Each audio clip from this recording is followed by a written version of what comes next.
Join me as we talk all things true crime.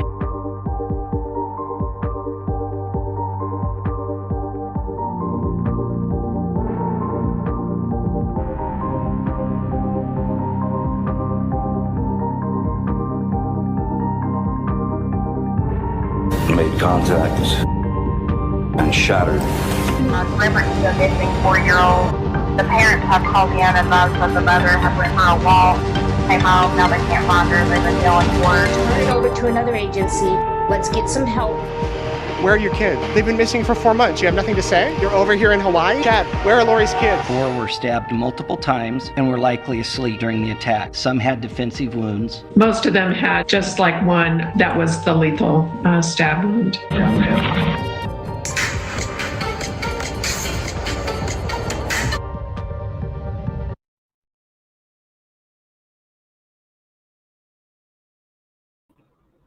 Good morning, everybody. Hello. Hi, Evil CJ Podcast. Heather, Corey, Princess Elsa, Megan. I always mess your name up, Princess Megan Elsa.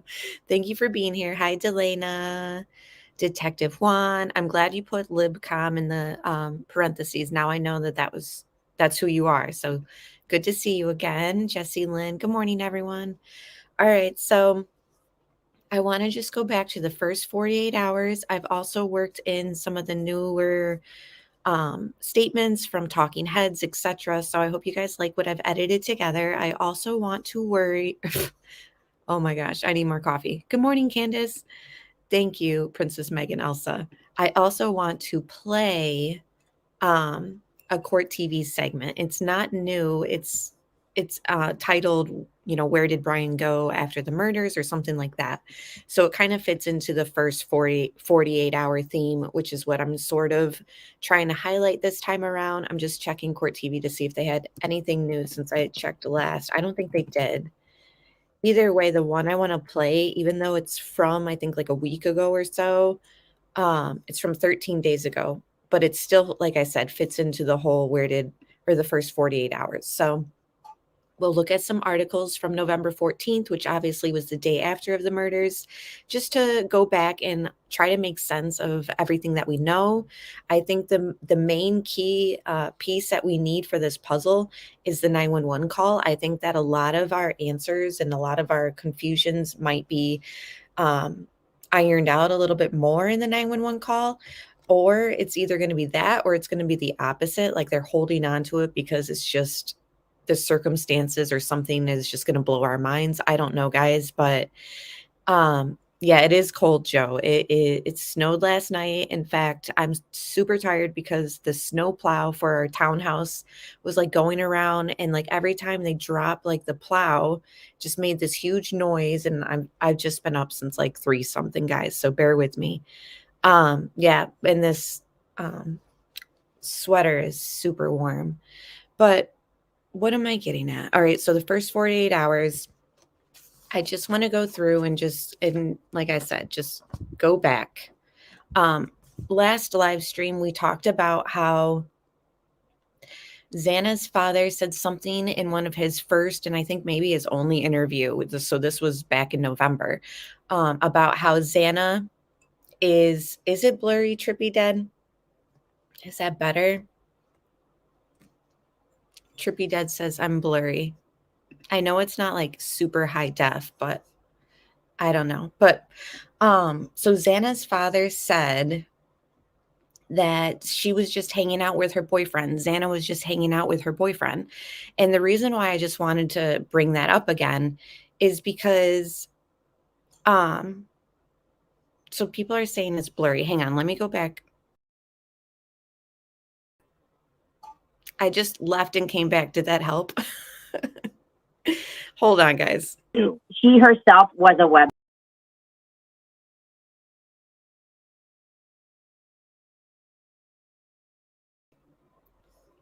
Hold on. Tom N, thank you for the super chat. Is it still blurry? Blurry and slow. I wonder if it's the weather today, guys. It's super rainy. Maybe I could go upstairs near the router closer. Let me know if going out and coming back helped. Okay, so the video looks okay. All right, you know what? Let me just go off camera. You guys don't need me.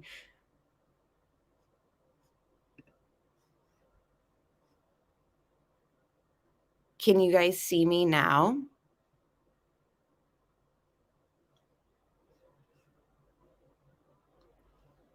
Can you hear me? I know you guys are saying the screen is black. Hold on, guys. Let me just go. Okay, so you can see my avatar. All right. Thank you, Trippy Dead. Well, I'm just going to leave my camera off, guys. It's super snowy, so I think it's just the weather is coming in interference. Okay, yeah, you guys don't need to see me anyways. So thank you for being here. Let's get into it. First 48 hours. And we'll just pause and discuss as we go. There's some things that I want to share with you guys.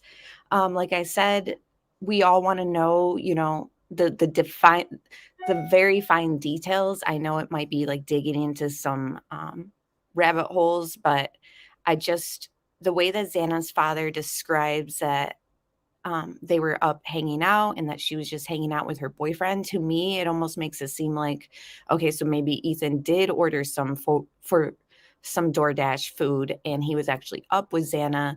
I'm just thinking more and more that there was actually a battle going on downstairs, like Steve had been quoted saying to Fox News. Remember, he had said something about, "Good morning, Florida bass fishing." So Tommen thinks that they're holding the 911 call because they botched it. Like, I'm afraid that it is something like that. Like, something's going to come out in that 911 call and we're just going to be like, whoa, wait, what? So that's why I want to pull up some of these articles too, because it sort of gives like a little indication, a little bit. But either way, I just want to know, you know, what went on in the kitchen. I feel like if that is Papa Rogers, he had made a statement about thinking that the kitchen was much bloodier, but they're suppressing that info. Now, again, we don't know if Papa Rogers is Brian, but it was interesting to kind of hear that and then kind of wonder, you know, what actually happened in the kitchen. So yeah, RDWWDR says, I thought it was confirmed Ethan was found in bed. The affidavit just states that he was in the room where they found Xana. So they didn't really specify like the location, etc. It was kind of left vague. So that's why I feel like a lot of people are just wondering what exactly took place. And I know a lot of people are probably like, does it really matter? But I know that there's a lot of us here who do think it matters, as well as the extra DoorDash picture I added into this stream too. So we have seen the picture of the DoorDash bag where it says Xana and it's behind the sink. Now I'm just going to share the additional picture that I had shared, but when I shared it to my community page, it was just cropped a little bit. So I want to show the full image and that you can see the crime scene investigators with their cameras taking picture of like the DoorDash bag and stuff. And so to me, in my opinion, it makes it seem like that's how it was found. And that's why they are documenting it the way that they are, because they're keeping the scene as it was. And you can see in the picture that they're just sort of standing outside of the window and taking pictures. So let me just play these clips. Like I said, I'll pause it. We can elaborate. And then we're going to a court TV segment. And then after that, I'll play more clips and conclude the stream. So thanks everyone for being here. Appreciate it. Should I try to turn my camera back on to see if it's still blurry or just continue? Either way, thanks for being here, guys. And please hit the like button. She herself was a web sleuth. She just made me proud. She got to see what it was to have a boyfriend to live with and have a real life. One call came in for an unresponsive female, an unresponsive person. And so when officers arrived, they addressed that issue, and then as well, 2 additional people were found. 3 police cars went screaming up the street with lights and sirens, and they never use lights and sirens. What the hell is going on now? So Some of these are TikTok clips from the 2020 episode. So this is the mayor, and he's saying, you know, I saw and heard lights and sirens going by, and they never use lights and sirens. And I was like, well, what the hell is going on now? So I had to include that because, for one, this is the guy who said, who came out early on. I didn't see it in the first 2 articles that I did for the first 48 hours that I'm going to share, but he was the one who stated that this was a crime of passion. So I'm just wondering if you guys remember this guy stating that to the public, and then they had to sort of walk that back. And the reason why it kind of comes back around to this guy is because, remember, the newest statement by one of Brian's neighbors is that he approached his neighbor one day, just small talk, and he was like, did you hear about these murders? Yeah, it sounds like they don't have any leads, and they're calling it a crime of passion. So this guy, even though at first we were kind of like, why is the mayor speaking about the investigation? Like, he needs to just stop. It's interesting that we also find out that whatever he had stated to the public, Brian was already monitoring. You know, he was watching the news, it seems, and he quoted what the mayor had said early on. So he says, you know, it's a crime of passion. Everyone's like, why is the mayor saying that? And here we have Brian over here saying to his neighbor, you know, they think it's a crime of passion. It's just interesting that, like, even though they didn't probably want the mayor to speak, him saying that kind of makes things more interesting because his statement was what Kohberger commented on. Now, was he commenting on it because he thinks that they were way off, like it wasn't a crime of passion, or did he bring it up because he knows, like, you know, he's angry and that's what this whole crime is about? I don't know, guys. I'm just speculating and asking your thoughts. So what the hell is going on now? That food truck video kills me because They addressed that issue, and then as well, 2 additional people were found. 3 police cars went screaming up the street with lights and sirens, and they never use lights and sirens. What the hell is going on now? What the hell is going on now? that food truck video kills me because just knowing that what they were about to go home to, and they had no idea, and they were so happy. Why Xana? They were just hanging out at home. Yeah. Xana was hanging out at home with her boyfriend. It turns out that only 2 of them were actually. So, like you heard just now, that was Xana's father. She was just hanging out at home. Xana was just hanging out at home with her boyfriend. So, you know, we wonder, was she alone when she ordered the DoorDash? Was Ethan up with her when they ordered the DoorDash? So this picture is a zoomed in picture on the left of the other picture of the DoorDash bag, which is a different DoorDash bag than the one that's labeled Xana. This one doesn't have the white lettering on it, and it doesn't have the word Xana. This one's also appears to be on the kitchen table. So we'll just look at this. Killed while still in their bed, and I do believe that 2 of the other victims are found somewhere near or around the bed. And so it would not surprise me, or would not be unlikely that there was some struggle, some efforts for any one of these victims to try to defend him or herself. And in doing so, it is quite likely. Coronado says there's one thing the autopsy shows for certain. Xana, a strong-willed girl, fought her killer until the very end. She's a tough kid. And in fact, that the sheath, meaning. So as this former FBI agent is describing the scene, or, you know, his opinion of the scene, I'll share this Fox News digital picture. This was from very early on. I want to say it was the first 48 hours. But they are taking photos of the table from the outside view. So they're looking through the window, as you see, into the kitchen, and they're just taking turns taking photos. So in my opinion, it means that this is the scene, how it was when they approached it that day. That's the way that bag was. That is a different bag than the DoorDash bag behind the sink that's labeled Xana. Thank you, Tom. And 230 people in here and only 34 likes. Leave your DNA on the scene of the like button. Thank you, Tom. And that's so nice of you. So yeah, I just find this picture very interesting. The fact that we also have imagery of them in the kitchen taking photos of, remember, they're taking pictures of all the dirty dishes and stuff like that. And we're all like, what are they looking at? You know, it would make sense that there might have been some cast off or, you know, spatter, stuff like that. So I just wonder, like what actually took place in that kitchen. The holster that would have held the knife, given the fact that it's now more consistent with a panic setting in where this individual realized that he needed to get out of there. And that ultimately may have been the reason why he did not continue, and thankfully so, try to target the two remaining roommates. That is why he may have left in a haste, because to some extent there was an attempt to disarm him or save themselves. And obviously, I think it's possible that he was cut in the incident itself. And the other thing is, too, looking at the articles that I'm going to share with you guys from the 14th, they're very, very much adamant that this was a targeted attack. There was no risk to the public, etc. And for them to have said that, knowing the scene that they kind of stumbled upon that day, for them to have been so sure and telling the public, this was targeted, or we believe that there's no threat to anybody else, etc. It's sort of shocking when you think about it, because, obviously this stunned the community. They describe it as stunning the community. They hadn't had a murder in 7 years prior to this. And then they have this quadruple one, young kids, etc. There has to be more.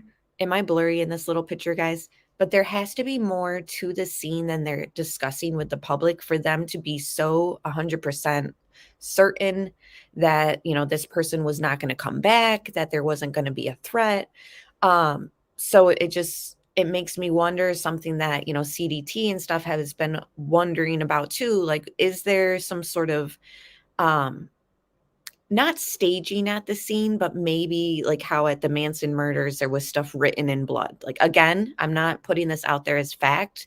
I just think that it's interesting to kind of wonder, and maybe something like that would have indicated that it was actually just targeted. No one else had to worry, like, was it something where it said, this is what you get, or, payback, or something along the lines where it just screamed that, like, oh, this was for this person. Obviously they were the target, so it just makes me wonder. So much just does not make sense about this entire thing, Alicia says. I agree. Hi, Adrian. Good to see you. And Tumbleweed, thank you so much for the super sticker. And they said, I saw your comment. Great coverage, or something like that. Sorry, the chat is going by so quick, but thank you so much. Am I blurry in this little corner, guys? I don't want to turn my camera off if it's fine, but I will.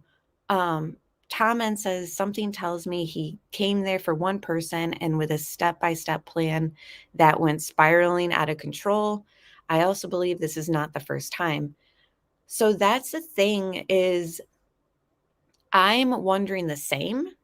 And again, I never really traveled down the thought of this being some sort of second kill or multiple killing.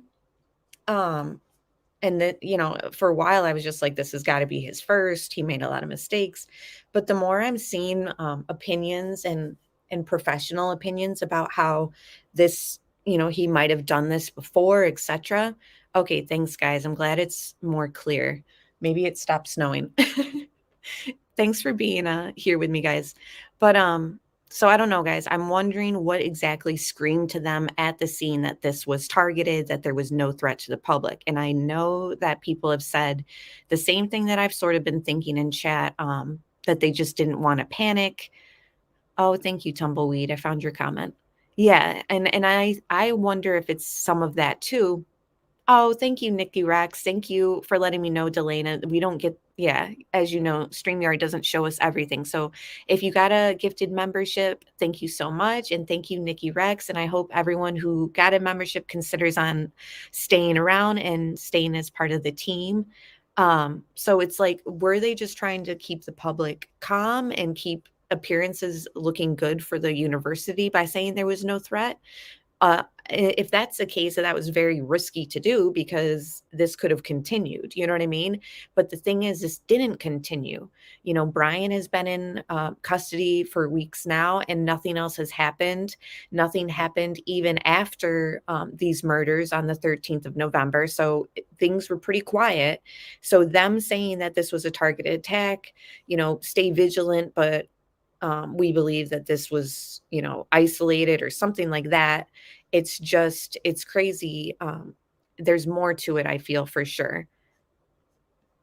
Tom N said the spiraling caused him to get sloppy at the scene. I could definitely see that. And it seems like that's what this professional is saying as well. Good morning, Alex Erickson and Kay Danielle. Thanks for being here, guys.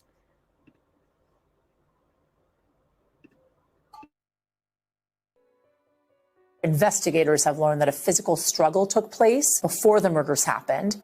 Investigators say they still believe this is a targeted attack. From a legal perspective, when you begin to think about injuries sustained by sharp force injury, it is very brutal. It's very primal, if you will. A lot of anger is involved in this because this is not like shooting someone, Nicole, at a distance. This is up close and personal. So I want to just emphasize how Joseph Scott Morgan states here, you know, this has, you know, there must be anger behind this crime. So I want you guys to just keep that in your head, that statement, okay? In this individual space, I think that goes without saying. You're actually in the room with them, in their bedroom, and that again makes it very personal. A lot of anger involved here. Again, we don't know a lot about the nature of the injuries. We have heard that there are stab wounds. We've heard, I think, snatches, that there are defensive wounds. That gives you a sense of awareness, doesn't it? That the individual, whoever it was, had an awareness that they were being attacked. I think that that's about as much as we can read into it. I can tell you this: there will be a tremendous amount of biological evidence at the scene, namely in the form of blood and by extension in DNA. And that's the other thing too, like while we're keeping this whole, you know, rage in mind, when we're thinking about the scene and everything that these people are going to say, I just hate to go there, but you know, Steve had said something about nobody suffered or it was quick. And I just, after reading the affidavit and after, you know, my federal law enforcement source reading the affidavit, we just don't think that that was the case for every victim here, sadly, especially with the crying going on and, you know, the whimpering, etc. And knowing about the defensive wounds, you know, I hate to say it, but I do think that it wasn't quick for everybody. And like Joseph Scott Morgan said, you know, the defensive wounds kind of lay out a visual of the awareness in some of these. In 2020, we heard from Kaylee's mother that Kaylee had defensive wounds, you know, so it's going to be crazy the more information we gather. And I'm afraid a lot of it just won't come out till trial. Tom N., the town had to say it's isolated because this town would go under with a sharp decline in student enrollment. They would tell public anything. And I feel like that might end up being the case, you know, until we find out exactly why they were thinking that this was a targeted thing and no one else should worry, etc. You know, it's just, it really makes you wonder, like, what exactly the scene looked like for them to just be so confident. I mean, I'm telling you, I'm going to pull up these articles from the 14th and they're just so adamant that, like, no one should worry. And like you said, is it because of the town? Is it because of the university? And it could be, but at the same time, it's like, but would they put the public in jeopardy of like something spiraling out of control even more? I don't know. I really don't know. And I think that time will tell. Time is going to paint the picture, and we're all just very curious and antsy to get more answers. I met him through some friends, and they told me that he was a little weird, and he was a little socially awkward, I guess you could say. I believe it was a true femicide situation. I think that he has struggled his whole life to really have acceptance. If indeed Bryankohberger is found convicted of these crimes. That's what we're seeing with his background, and something that just built up inside of him, and he lashed out. My wife went to school with him. She doesn't remember him ever having a girlfriend, and I don't remember him ever having a girlfriend. And he didn't have many friends, so he would do anything to fit in. 2 weeks before the slayings of 4 University of Idaho students last November, the man now accused of killing them sent a series of messages to one of the victims on Instagram. An investigator familiar with the case tells People in late October, an account that authorities believe belonged to the accused killer, sent a greeting to one of the female victims, the source says. When he didn't get a reply, he sent several more messages to her. He slid into one of the girls' DMs several times, but she didn't respond, the source tells People. Basically, it was just him saying, "Hey, how are you?" But he did it again and again. Affidavit also said Kohberger's phone pinged near the girl's home on King Road in Moscow at least 12 times in the months leading up to the murders. He was actually banned from the bar for his actions toward a female there. I think all of this speaks to possible, hatred toward women. I mean, it has to be somebody that's pretty angry in order to stab 4 people to death. He had some anger issues. I know he did kickboxing, kind of help with that, but Pretty aggressive with him and mean to him and stuff. And I remember one night we went out and his car broke down and his dad had to come out and he got pretty angry. Well, there was a lot of blood. And you also suggest that he has done this before. I would think. And close enough that his phone was touching their Wi-Fi. But Kaylee 2 months ago complained about a stalker. You could see straight into their home. These girls never had a chance against a predator. She had no idea that true evil was genuinely watching them. Did notice that he became a little chattier. He became a little more animated. Mostly what I noticed, though, is he was always showing up a little late, and he was always showing up with a cup of coffee in hand. That is a good speculation. Eastern Girl 1969 said, my thing is that knife tip break in the I think you're saying defensive fight, and that is why he left after and did not go after DM, in my opinion. I mean, that very well could be true. We have heard that former FBI agent and former Navy SEAL state that those K-bar knives break off. We heard Joseph Scott Morgan say he's seen in numerous cases knives particles break off. But then we've also heard Steve state that this knife that was used was something professional and it didn't break. And, my source was a former Marine also, and pretty much said that, he's never heard of them breaking. But at the same time, he never really had to use one that way. So I've just heard conflicting things about if the knife would have broke off, if there's possibility there's fragments inside the victims, etc. So I'm just super wondering that too. Like, did that happen? I don't know. Time will tell. Another element. And the other element too that obviously we're going to get answers to in time will be, who ate the DoorDash? Was there stuff in their stomach during the autopsy? Did they both have time to sit there and eat, and they're on TikTok. We know Xana's on TikTok at 412. What exactly was going on? And the other thing that makes me wonder too, DM heard noises upstairs first. She thought it was Kaylee playing with Murphy. And then time goes by and she hears something take place in DM's direction. So in that time gap of Xana's on TikTok, after she got her food, was something going on upstairs, outside of just the stabbings? And again, I'm just speculating. I don't want to put anything out there that's misinformation, but for them to say indefinitely that this was targeted, that no one else should fear, etc. We wonder, was things kind of set up in that room, on the wall? I don't know, guys, we're just speculating. But in the time gap between victims, was he doing something upstairs for a signature of the crime, and then he leaves and runs into Xana and Ethan? I don't know. Time will tell, but that's all something that If the tip broke, then it's in one of the victims, right? Shadow Dancer. We'll find out. That knife was designed for close quarter combat.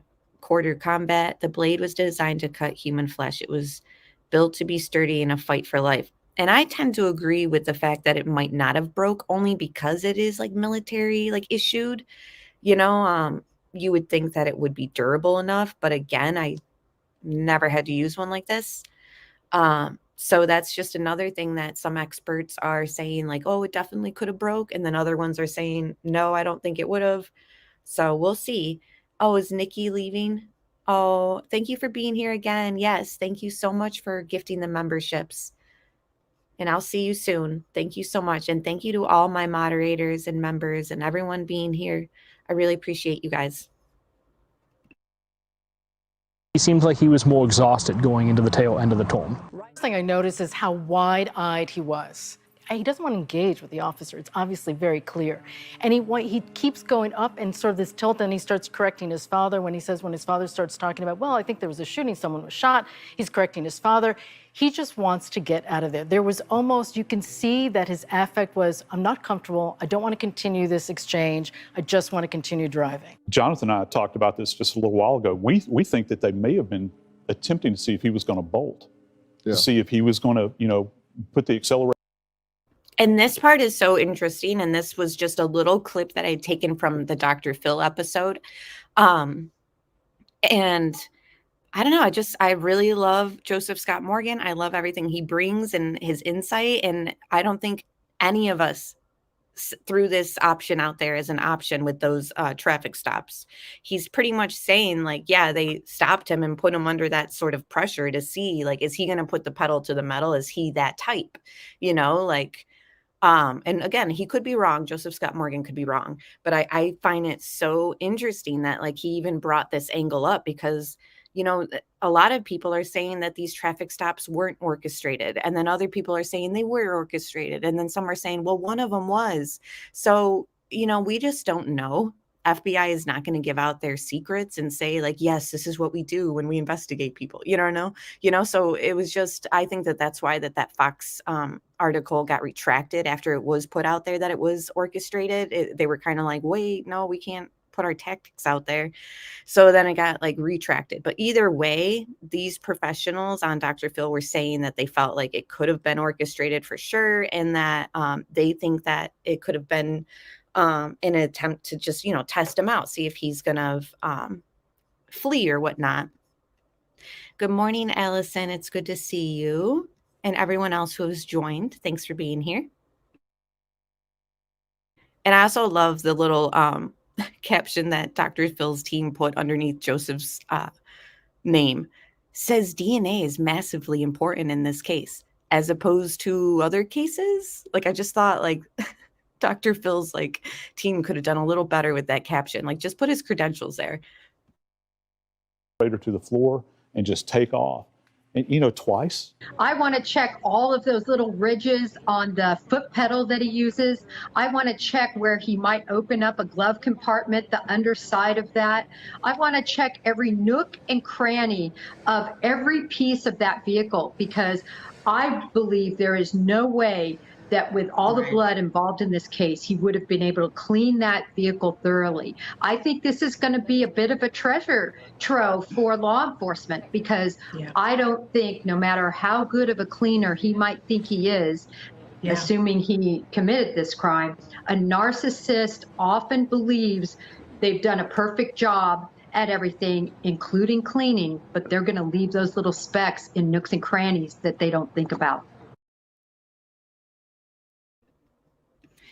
Tom N., thank you so much for the super chat. I do wish DM would have tried to call the other roommates immediately, then with no answer called 911. I do understand that great shock of a 19-year-old. I lost my best friend at 19 in my arms. I'm so sorry that you had to go through that, Tom. We're all sending you hugs and well wishes, and we're sorry about that. That's crazy. And, this whole DM thing, like, people were saying that I'm being too easy on her. It's like, guys, we don't know the whole story. So just give me a minute. Somebody was like, commented saying, I love your coverage, but I can't watch you on this case anymore because you're team DM. First off, I'm team the victims. And that was exactly how I responded. I'm sorry you feel that way. I am team victims. So we just need the whole story. Time will tell. A lot of experts, even Dr. Drew, was saying that he's seen instances very similar to DMs where, you know, they just don't call. Time will tell, guys. We don't know the whole story. That's all I have to say. And thank you again, Tom. Debbie Witt said BTK's daughter. Oh, yes, I saw the tail end of this and I need to watch the replay. BTK's daughter was on the interview room last night and said BTK committed his first murder when he was 28, the same age as Kohberger. Wow, I missed that part. So thank you for bringing that here. That's crazy. Crime Sleuthin'. I'm not into them, but I'm not into them. Do you know what I mean? Like, I'll go down the avenue of listening to a reading if I'm like at a dead end in the case and I just have no other theories or anything to go off of. But I do think that it's possible that the knife tip could have broken, but at the same time, I'm just not certain with this type of knife, it being military grade, etc. I don't know. Jesse Lynn said, I don't think he had anything to do with what happened to his buddy and the rabbit. That person is still out there, in my opinion.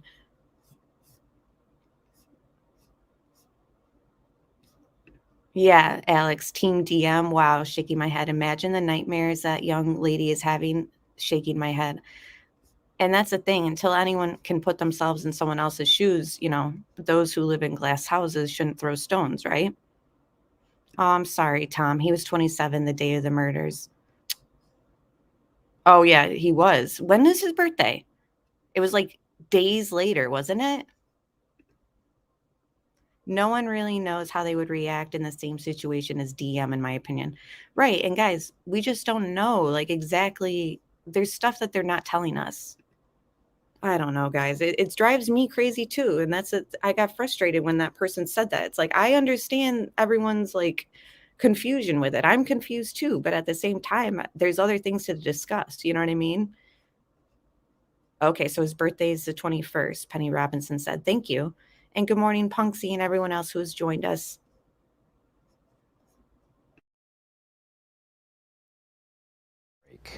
And they weren't stab wounds. You know, they were like large punctures. People who spoke with them in the aftermath of what they encountered shared this with me, that the officers confronted a sea of silent students. So here he's talking about, and this was from 2020, the officers, and he is he works for the media. I don't remember his exact title, but that's who this guy is. So take it how you will.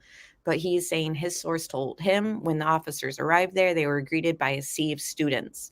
So, you know, we know it would probably be DM, the other surviving roommate, and then who? Ethan's siblings, unfortunately. Like, it's so sad to think about, but it seems as though they were called over there, right? And that's the other thing that I want to bring up too, since we're on the topic in a way. Remember they said the surviving roommates summoned friends over, right? We don't know. Thank you, Tom. And his birthday is November 21st. Interesting. We don't know exactly what this summon, like how they were summoned, right? Everyone keeps saying, why would they call why would they call friends over before 911? But we don't know that they called the friends over.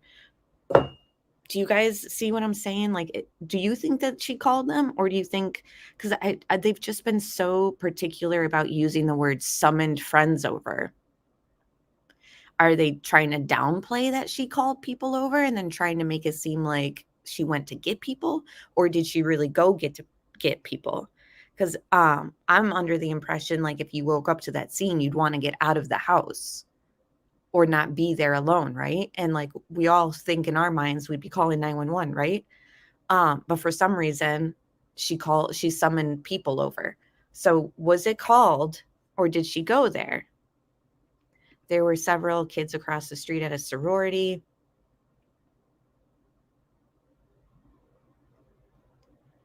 Yeah, I don't know if DM will take the stand, and I don't even know if they would have her do like a like I heard people saying like, well, maybe they'll have her do a lineup of people with black on and a mask covering half their face. No, that would not be admissible. Yeah, that's the thing is SRB says, I still feel DM and B ran outside and maybe saw someone. Right. There is just so many different things going around about what exactly took place, like as far as like the 911 call and summoning and running outside. And we do know that the doors were open when officers arrived. So interesting, right? They're outside, according to this source, saying that they were greeted by a sea of students. But this source doesn't say that the door was wide open. But at the same time, we've heard the chief himself saying the door was wide open when we arrived. Alex said some claims say that they came outside freaking out and friends and neighbors heard the commotion. I mean, that sounds very, very plausible. Yeah, is the exact same knife I emailed you pictures. It is huge knife. Yes. And I need to share those pictures. I forgot to upload it. But the knife compared to a lighter, it definitely paints a different picture. I summon you to appear, Sausage Toe says. Okay. Snap your fingers like Bewitched. Yes, Ava, that's right. Steve said that. He said, I know the girls reached out via texting and calling, so I can assume by the phones being ignored, knowing how my daughter is not going to ignore calls and texting. Thank you for bringing that up. So, but that's the thing is, did they wake up and see blood in the kitchen then? And then realize their doors were shut and then tried to call and text? You know what I mean? Yeah, that's true. Tom said only time will tell the whole story. Right.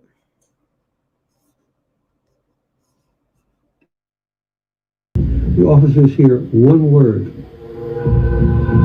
dead. When the lead sergeant goes into the house, he later told people how the high smell of blood rose up in his nostrils, and it took him back. Police linking Kohberger to the murders by collecting his father's DNA from trash outside the family home and matching that to DNA they say they discovered on the button snap of a knife sheath that was on the bed next to the body of victim Madison Mogan. Federal investigators observed him in Pennsylvania around 4 a.m. as he discarded garbage in his neighbor's trash bin just days before his arrest. I think when the affidavit came out, I was absolutely shocked with how rich and information it was. We don't normally see something like this, and particularly as it went to DNA. You know, they talk about the button clip that's on this sheath that was left behind, that was found obviously in the bed adjacent to the victims. And that's probably going to arise, that identification is going to arise from what's referred to as touch DNA. Just think about, okay, let me kind of break this down. You're talking about touch DNA, which for all of us, you know, if you have dry skin, you slough dead skin cells. I want to pause this real quick, even though it's a really important part. And yes, Steve, in that article of the Fox News one, where he said there was a hell of a battle going on downstairs, he had also said something about the girls, one of the girls in reference to the roommates had passed out. Now, again, we brought this to everyone's attention when it came out, and we wondered, is he just, yes, exactly, me too for it. Is Steve just repeating the hearsay that was going on, right? Because even when they got the affidavit and stuff, like they had said themselves that there was new information to them that they didn't know about. So how much did they know? How much did they not know? You know, he had stated that there was a hell of a battle going on downstairs. It seems like by all the focus of the crime scene investigators that there was something going on in the kitchen possibly. So just again, time's going to tell. All of the time. And so in this particular case, he would have left potentially several elements that they could identify there, these dead skin cells. And you only find a partial strand of DNA in that. But they did find something there that tied directly back to him. And the fact that it was in such close proximity to the bodies might even be an indication as a starting point to when all of this happened. And so this is very powerful information. And it's not necessary that we have the knife at this point, because the knife actually could leave behind more evidence.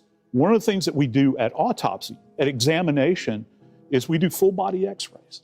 Okay, just let that sink in just for a second. We do full body x-rays. So this knife, allegedly.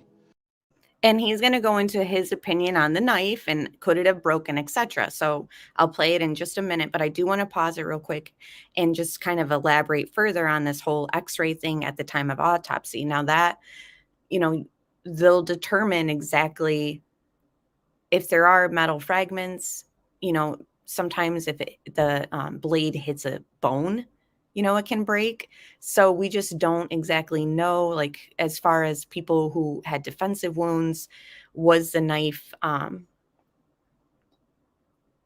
what's the word? Could have been damaged just through the struggle of the fight. And now I think a lot of people in chat are saying they just don't think that it's broken off, but what Joseph Scott Morgan has to say about the metal being able, you can trace it back to the manufacturer is, you know, interesting, because if it did break off, then that would be a great way to kind of link it all to its origins. Yeah, Real John Doe says, doubt it. Well, time will tell. Has been used repeatedly, 4 times. Okay, let's just think about that. The structural integrity of this thing begins to wear down. It'll chip. It'll chip. Sometimes points break off. I've seen. Yes, that's what I was wanting to say. Maybe it was compromised. The integrity of the weapon was compromised, given the fact that it was, you know, used multiple times and there were people fighting. I don't know. Just something to think about. And another good point that Joseph Scott Morgan brings up that nobody else really has is linking the metal back to the manufacturer. Seen this any number of times at autopsy. If that is the case, they may very well have recovered a metal fragment from the blade of that knife within the body. And if that is the case as well, you can do metallurgical analysis on that. And the reason that's important is you can tie it back to a specific manufacturer. And like Allison just said in chat, microscopic pieces can be found typically in the bone. I don't think it broke, however. And that is a good point, because that would absolutely show without ease on an x-ray, right? So thank you for that comment. And I just love all my subscribers and chatters, you guys. And that's the thing, is I bring this stuff to you guys because I know that you guys are, you know, smart. And I'm like, help me make sense of this. And I went round and round with my moderator, Karen, this weekend, and we just cannot make sense of like the delay in the phone call for 911. You know, the delay at 4 a.m. and then the delay of it happening, you know, at 11:58 or whenever. It's like, what's taking place? Because you have to remember, the roommates must have at one point met up with each other, Bethany and DM, you know, so what was that like? Did one of them go running into the other one's room? Were they pounding on the other one's door and she woke up? Like, what's going on? You know, like all this stuff, like I replay, and I was going back and forth with Karen about it. And I'm just like, something's got to give. And I have a theory, and as soon as I play the clip, I'll get there. But again, I don't know if this is what happened, but again, I want your guys' thoughts on it. So when we get there, I'll let you know. Just because the sheath was found there doesn't mean that that's the knife that was carried. So you look for a specific forensic tie back relative to the chemical structure of the blade as well. That might be a potential here in this case. Yeah, when we were talking right here, he said, "Have you heard about these murders?" And I was like, yeah, it's because it just happened. Like there was like a few articles. There was not much detail on it at all. So when he said that, I was like, yeah, I read like an article. There's not much about it. He's like, yeah, it seems like they don't have any leads. And I was like, yeah, I guess not. And then he's like, yeah, they think it's a crime of passion. I was like, yeah, well, I don't know. I've read one article. I'm not really sure what they're thinking. And then he kind of left it at that. But he did bring that up. Like it was a normal conversation. So this is a screenshot from the 2020 episode, and I found it interesting, wanted to save it. And it's since we are covering the first 48 hours today, it is showing that at 5:07 p.m., they put out that vandal alert. Now, there's an article that I have that pretty much says that it was put out at 2 something. So is this showing Eastern time, guys? Because I'm like adding it all together right now in my head as why in the article that I'm going to share says 2 something. So should we just assume that this 5:07 is Eastern time and that they were alerted at 2 something?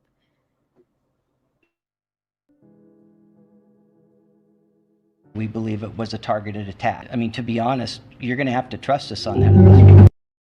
And that's the thing is, I want to say, I forgot that guy's rank. He's higher than the chief, I think. I forget. But either way, okay, so then at Eastern time, so then they were alerted at like 2 something, like the article said, Jessie Lynn. I can't remember their time difference. I'm sorry.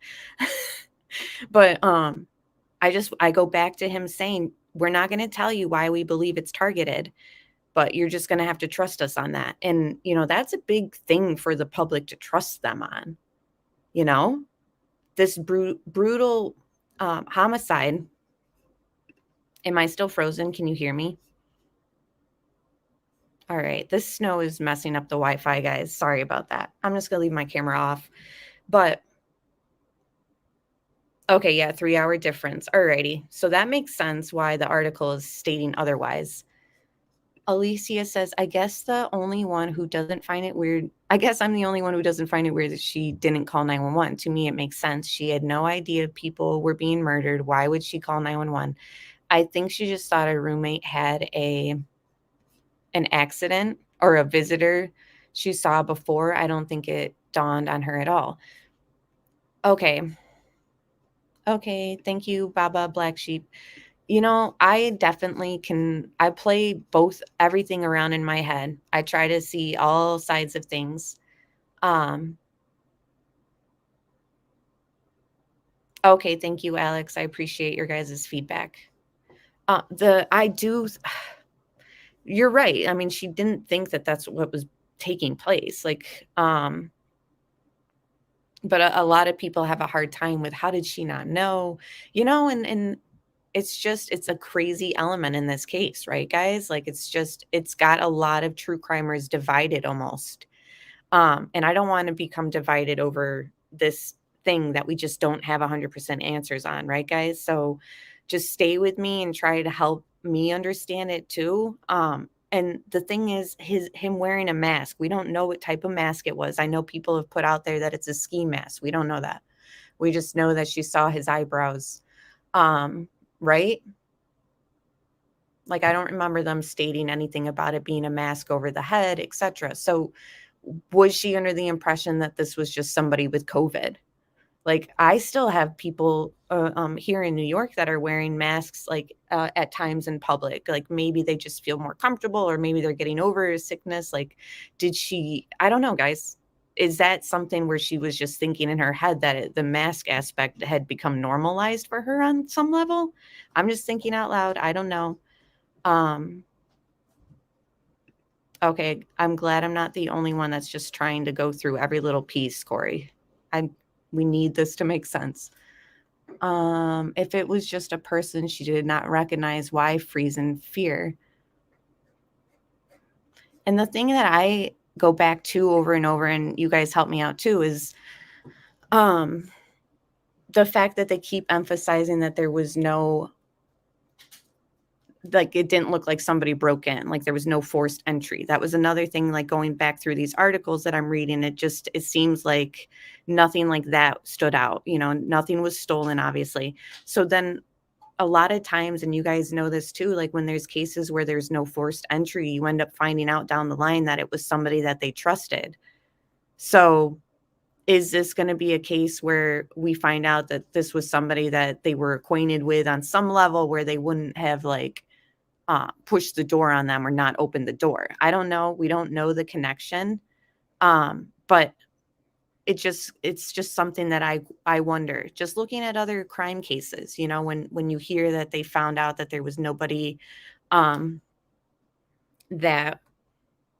whatchamacallit, broke in, you know what I mean? There was no door that was compromised or a lock that was broke. Alicia said, but who said she froze in fear? Didn't they say something like that in the affidavit? Something about her frozen or something. The cop just wrote that. We never heard Dylan say that. That's fair. Her police interviews will be interesting. Let's be honest, none of these kids were partying with COVID masks on. To think someone walking around your house at 4 a.m. with one on is normal. Sorry. Yeah. I mean, I'm just trying to, that's the thing is I'm trying to make sense of it too. Yeah, that's right. I mean, the cop, that was his synopsis. He also said, which was another thing that's kind of been puzzling too, but at the same time not, but just another element that I play over in my head is in the affidavit, it says that she's seen him walk out the back door. And then everyone's saying, well, he was in such a haste and this and that. So why was he walking? But then at the same time, it also says that he was seen speeding away. So the walking out the back door doesn't really mean much to me. Like he could have just stealthily been trying to keep quiet. Like I'm under the impression he didn't see DM, but time will tell. It's an accident. Let's not panic, you know. I remember texting Kaylee. So this part, I don't want to read too much into it, but I want your guys' thoughts overall. This was from 2020. She said, I remember texting Kaylee and she obviously didn't answer. And then she says it was in the morning. And we know that the 911 call didn't happen until 11:58, so pretty much noon. But we know that friends were summoned over.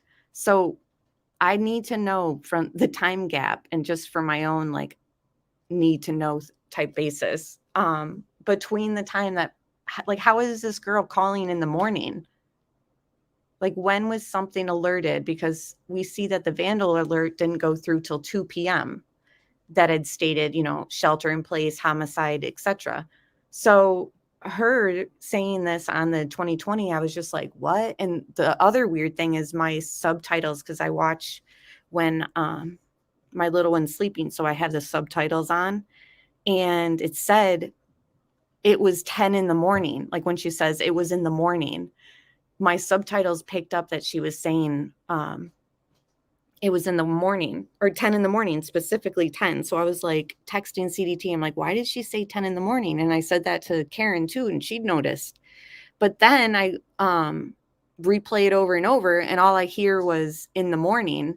And I'm like, okay, I don't know why. Like sometimes your closed captioning does pick up words wrong, but like, I don't know. It was just strange. And then I thought too, is like, even if she does say morning and not 10 in the morning, how is this like being stated?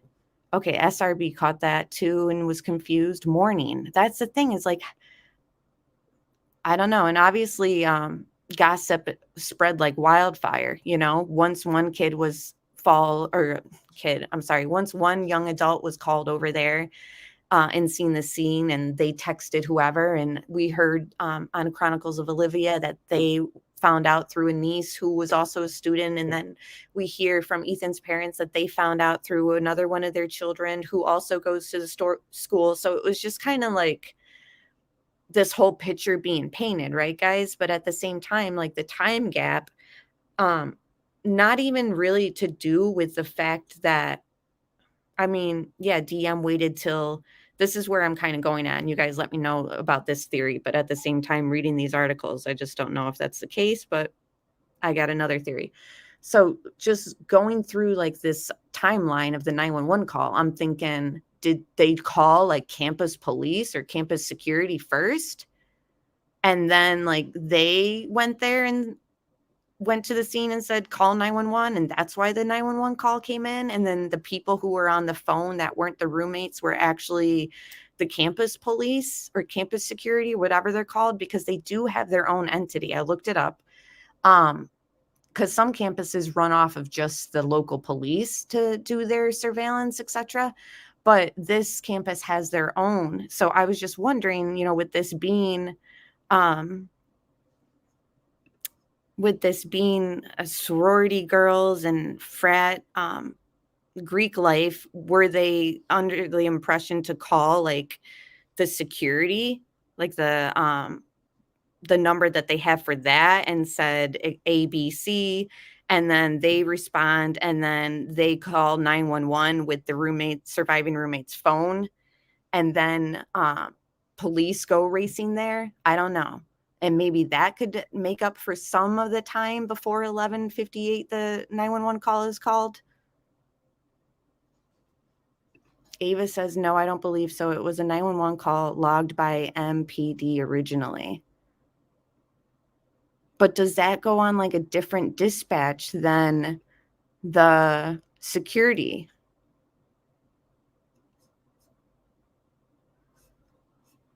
I don't know, guys. I'm just trying to make sense of this. So let me finish this, and then I'll pull up those articles from the 14th, because like I said, I want to keep this of stuff that was in the first 48 hours, and I'm just trying to figure it out. You see a bloodbath after being scared stiff the night before, you call 911. And that's the thing, is like, were they locked behind their doors? Did they come out there, see this bloodbath in the kitchen, and then run out of the house like we've envisioned, and you know, and then summoned friends over or ran to get Ethan's siblings, and then called campus security, and then they called 911 from the surviving roommates? I don't know. Hold on, guys. Let me just switch up my screen in a minute. Thanks for being here again.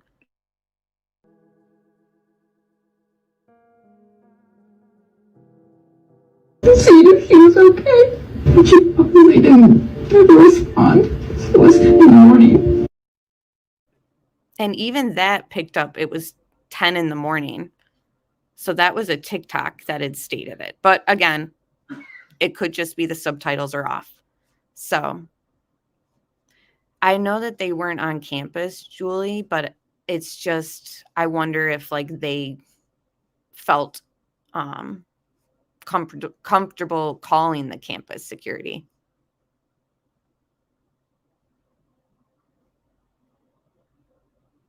Yeah, they said, hold on, I'll pull up the article, Debbie. But also, I don't know if this is just me not knowing things, but why did it take the coroner so long to get there?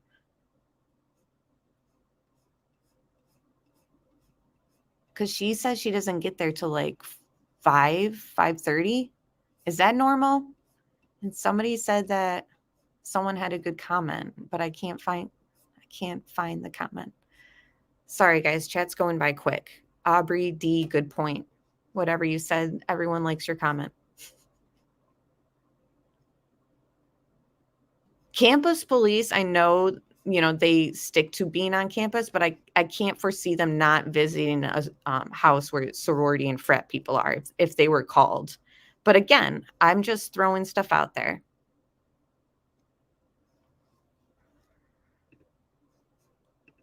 So is my camera still blurry while I switch screens?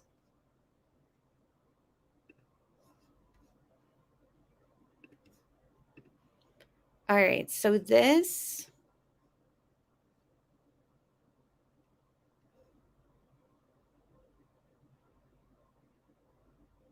Sorry, I'm just looking at chat too.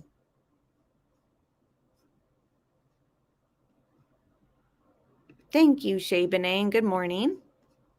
All right. I just want to revisit some of these stuff from the 14th before we get into the court TV stuff. So I'm just going to scroll through with you guys and just see if I can remember some of the things I just wanted to point out. Again, there really wasn't much being said on the 14th. Says police have not yet released cause of death or other details about the investigation. It lists the victims and what they were studying. So students likely died between 3 and 4 a.m. They weren't discovered for hours. So what exactly does 4 hours mean, right? And then this next part. The police got there at noon. Nothing happened in the interim, and nothing happened afterward. So it seemed to be a unique occurrence that was not apt to be repeated. Hold on, let me read that again. And you guys help me make sense. Like, what does interim mean? Hang on. I looked it up.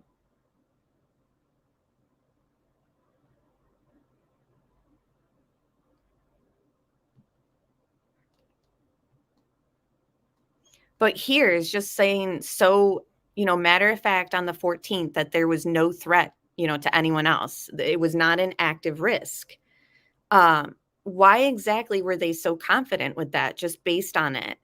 So the police got there at noon. Nothing happened in the interim, and nothing happened afterward. I'm just like, what does this mean? And now that we know his phone information and pings, he did come back. Intervening time. It means in the meantime. Okay. The time between the crime and their arrival, nothing happened, they're saying, right? But we know with his phone information that he went back to the scene. Does that play into any of this statement here, guys? So it seemed to be a unique occurrence that was not apt to be repeated. Why and how do they know that, right? That timeline helped authorities determine that it was not an active risk. So they canceled classes Monday. They lack information about the cause of deaths. The fact that police have said there is no one in custody had made many parents worried about campus safety and some students leaving for the Thanksgiving break early.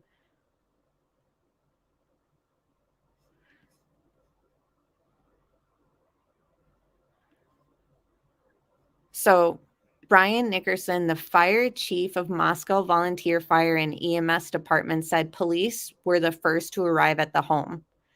Now, do they mean local police? Do they mean campus police? I'm just playing devil's advocate. I'm not saying that I believe that it's the campus police. I'm just wondering, trying to fill in this gap of 911 call, guys, trying to make sense of it. I'm not saying that my theory is what it is, and I'm not even saying that this is my sole theory.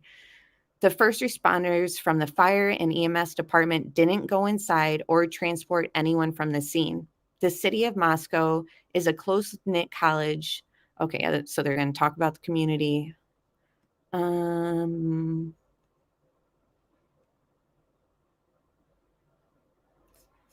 they bring up some other thing. Okay, so let me switch up to this other article, because that one says they got there at noon. And thanks for being here, guys. I usually don't like to go through articles live, but I don't know. For me, it's hard to focus. But I felt like pulling these up was important given the title. Okay. Then this, just going through with a refresh. Police have still issued few details about Sunday's deaths. No suspects are in custody. The police do not believe there is an ongoing risk based on information gathered during a preliminary investigation. Let me check with chat.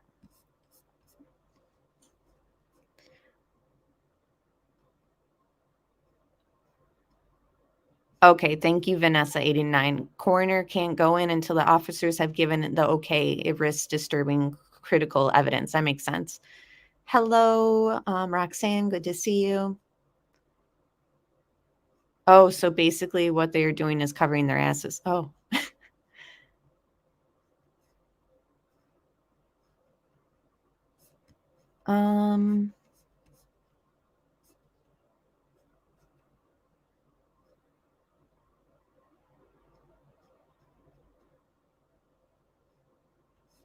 I just don't understand why they said that it looked like it was already a unique occurrence and they didn't think it was going to be repeated. So something must be very evident for them to be saying this on the 14th. This is, not even 24 hours when you think about it.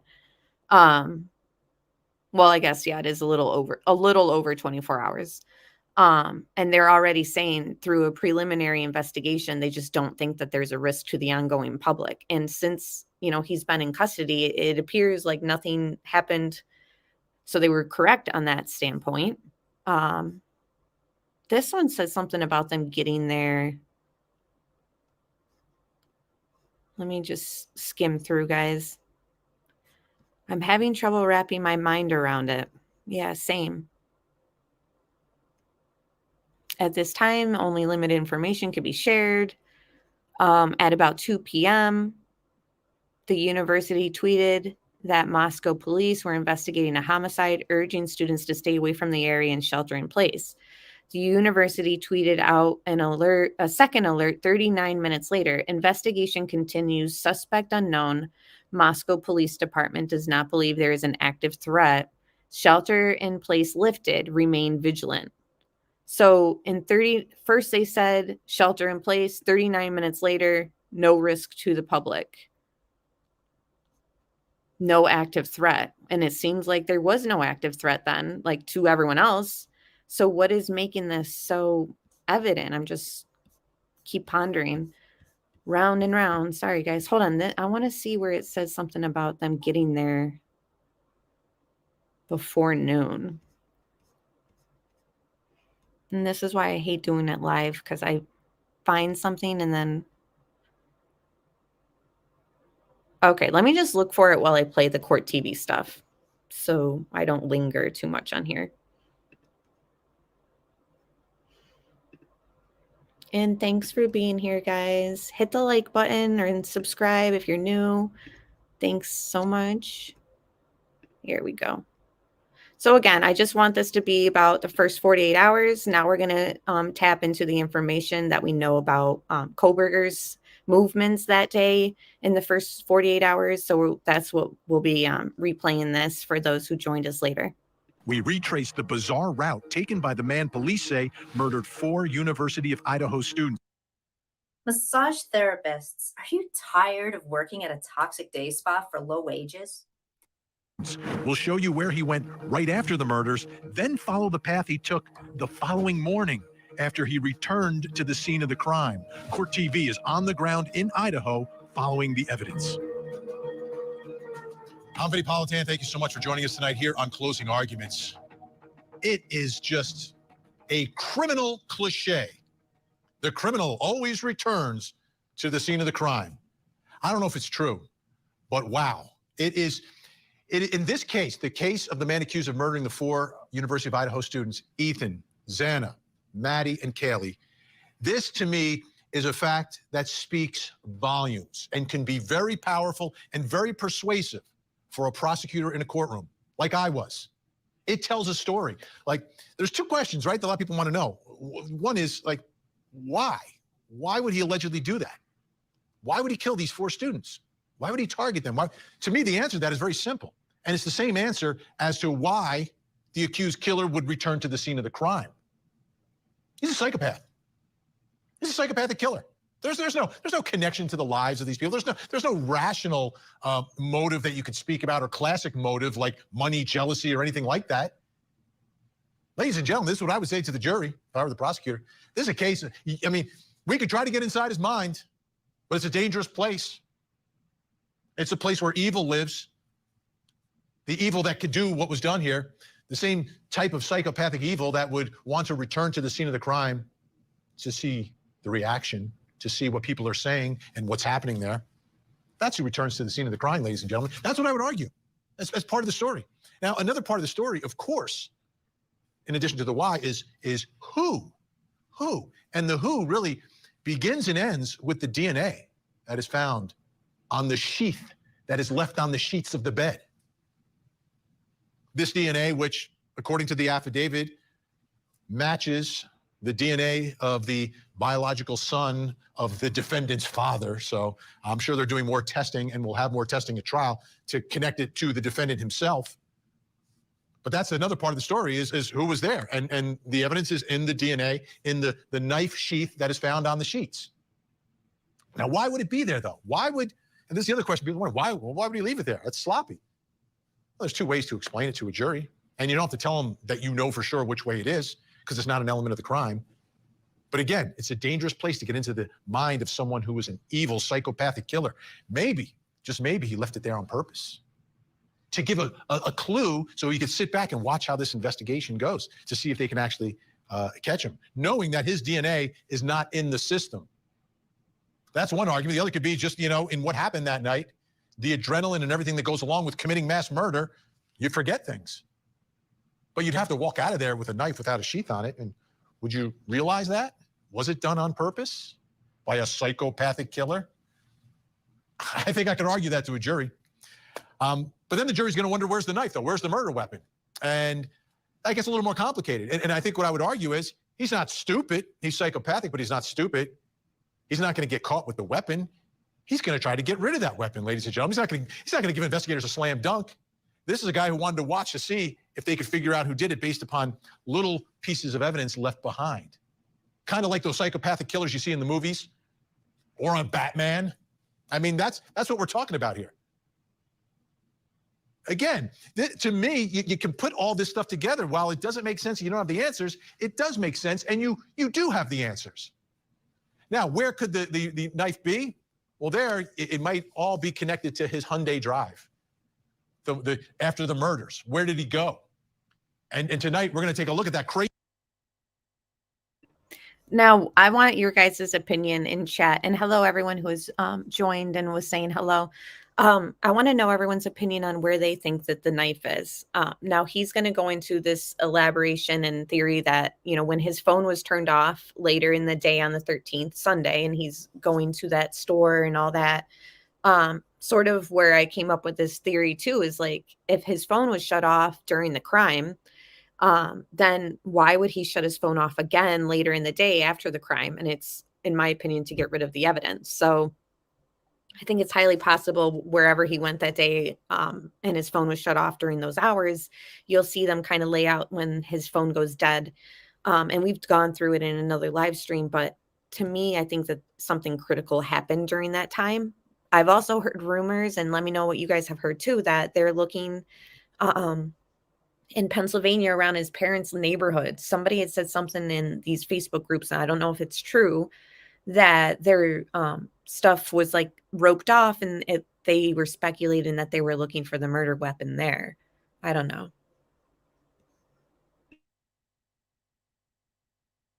Easy route that he's driving. Like, it's a quick drive from his apartment to the murder scene, to the crime scene. There's a quick drive back. But that's not what he does. That's not what he does afterwards, and that's not what he does after he returns to the scene of the crime. Court TV legal correspondent Chanley Painter is tracing those steps tonight. Just hours after police say 4 college students were brutally stabbed inside this home in the early morning hours of November 13, 2022, the alleged killer returned to the scene. Bryankohberger's cell phone allegedly shows him here at 9:12 a.m. and staying for about 10 minutes. But that isn't the only location police placed Kohberger that day in the hours after the murders. According to the probable cause affidavit, Bryankohberger's cell phone records show him moving south from Pullman, Washington, where he lived in an on-campus apartment at Washington State University, towards Lewiston, Idaho, about a 50-minute drive. The town of Lewiston is located on the border of Washington State, where just across the Snake River is the bordering town of Clarkston, Washington. It was here at approximately 12:36 p.m. November 13th, 2022, when cell phone records placed Kohberger's vehicle here on Port Drive next to Kate's Cup of Joe coffee stand. The surveillance videos here at the U.S. Chef's store show his white Hyundai Elantra drive past. Then, just 10 minutes later, at 12:46 p.m., Kohberger's cell phone records place him at the nearby Albertsons grocery store. Surveillance video at 12:49 p.m. shows Kohberger walking through the store. I cannot wait, once we get all this information through trial or whatever they give us from the discovery, whatever ends up happening, if he signs a plea deal, hopefully not. But either way, I just cannot wait to see this CCTV footage of him at the store. What is he buying? Was it something to bandage up his wounds?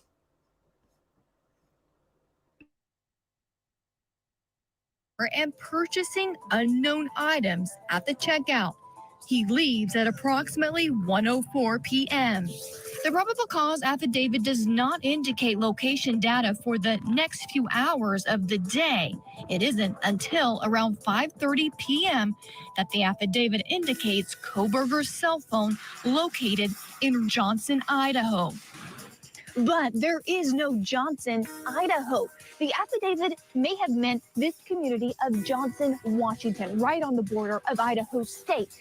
It's a location consistent with the affidavit's route, and it's surrounded by cell phone towers. For 3 minutes from 5:32 to 5:36 p.m. November 13, 2022, Kohberger's cell phone pings here near the community of Johnson. But then his cell phone goes dark for 3 hours. If you've been arrested, you are now one of the 79 million. David notes that this location in Johnson is consistent with the phone being in the same area that it traveled in the hours immediately following the murders. And according to the affidavit, from 5:36 p.m. when it was in Johnson until 8:30 p.m. November 13th, Kohberger's phone stopped reporting to the network.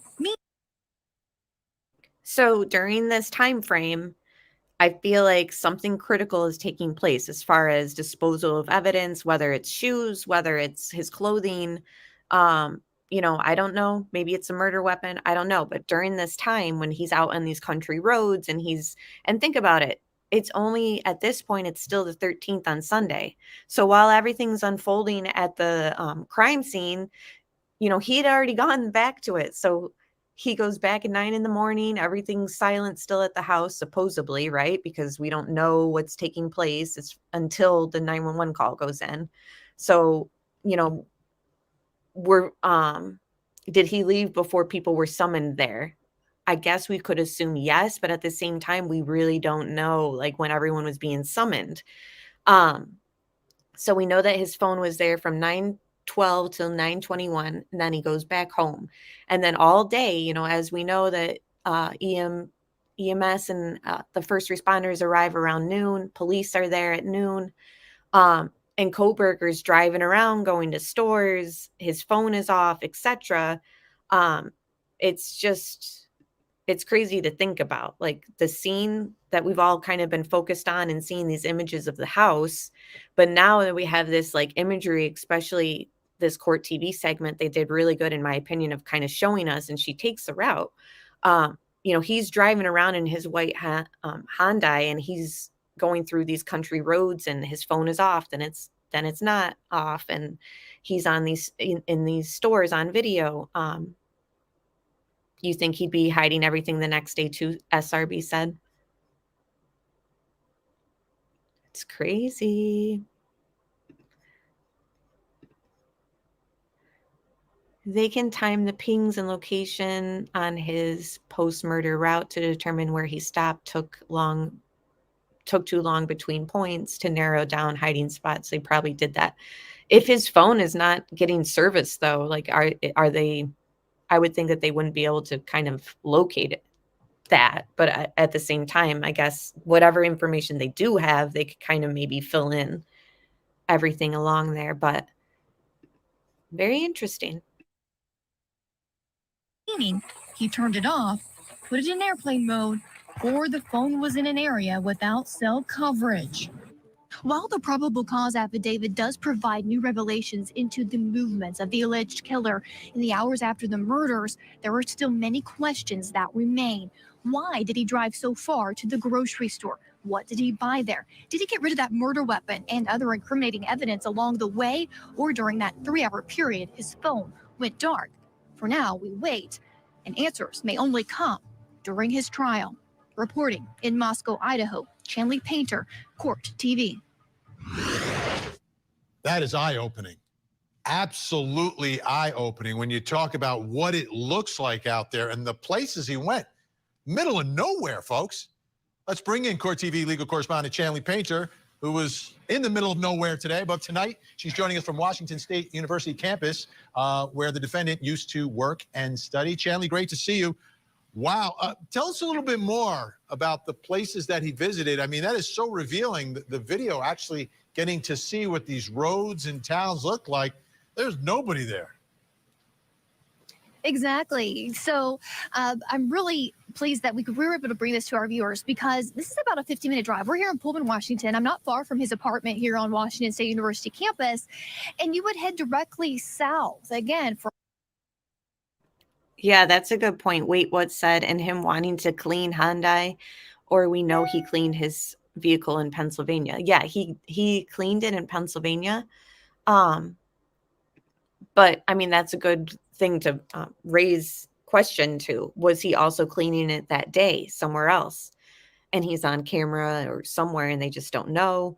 Maybe he's throwing out his floor mats somewhere that day.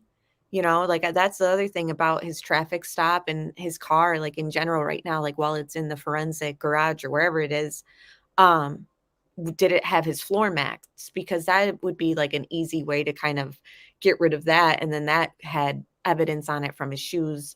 So I'm just curious if his car even had the floor mats.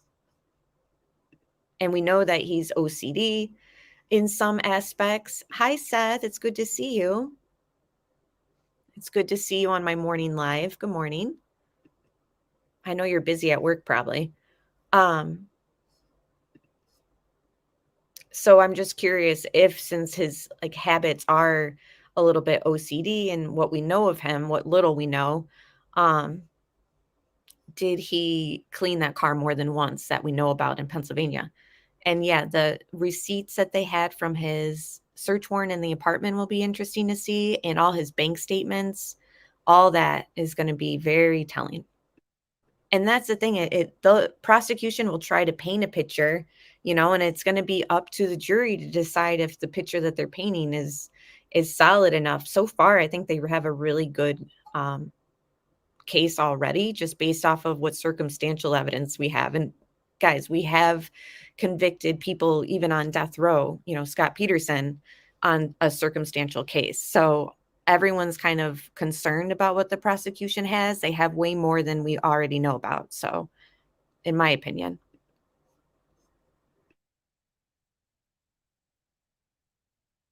For almost an hour, where virtually nothing. You're surrounded by just fields, farmland.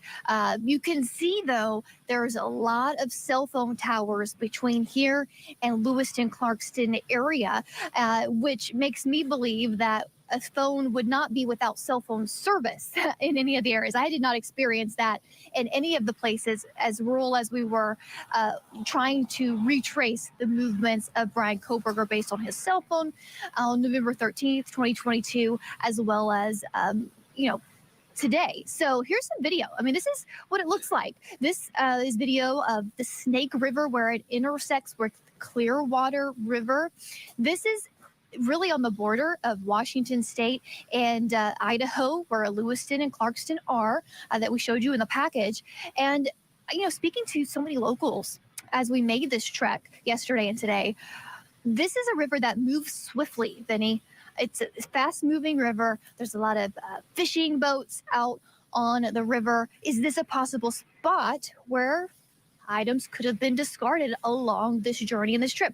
And where his phone last pinged in Johnson, Washington area, which we had to do some court TV investigation to find this area of Johnson, Vinny. The affidavit says Johnson, Idaho. There is not a Johnson, Idaho. We believe. Wow, that's crazy. Tony, that's interesting. She said, I feel he may kept receipts to show shopping was better in Idaho, in my opinion, because that was one of the first things he had said. Like when he was asked why he was in the area or why he had gone to Moscow. And he said shopping was better in Idaho. So that's interesting.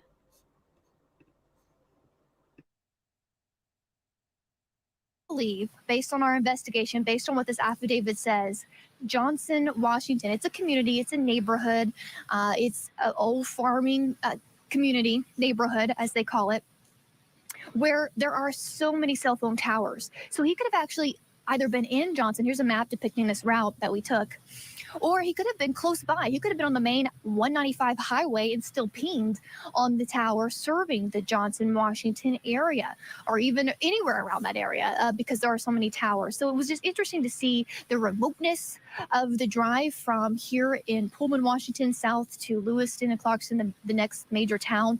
There's the only sign in the state of Washington to Johnson right there that we just showed. We scoured the area. There is, if you put in Google Maps, just to mention, in Idaho, Johnson, Idaho, Google Maps will take you about 2.5 hours from here towards the Nez Perce National Forest. That is not a town. It is a road called Johnson Road. It could have been an old kind of community or what they call a gray farming grange here in this part of the U.S. But that location that he just does not fit with the facts of the affidavit saying that this particular location in Johnson would have been consistent with the route he took immediately after the murders, hours before, allegedly. That's amazing that you picked up on a mistake in the affidavit, and it's understandable because I mean, Washington, Idaho, right next to each other, traveling back and forth. It's a little sloppy. I'll give you that. Absolutely sloppy. I would have to agree with you, Allison Faye said. I have a very bad feeling that a lot of evidence will be thrown out. The scene was tainted before law enforcement even showed up. Now, I don't know, and I'm just speaking on what I think I've heard on, I don't want to say it was on Duty Ron by Ed, but I think that's where I heard it. I don't know. But he was saying, in his opinion, it wasn't tainted. It was just altered by having people there. So I don't know. I mean, there's been other cases where people have been in the house, like in cases where they've made like a solid conviction and they've got the killer 100%, where people have kind of been in the scene and discovered things before law enforcement showed up. But knowing what we know about who Kohberger's lawyer is, that's definitely going to be an angle I think the defense is going to go after, and they're going to say exactly what you said, that things were, oh, it was Ed Wallace. Okay. Yeah. Things were possibly tainted or corrupted or messed with, but, we'll see.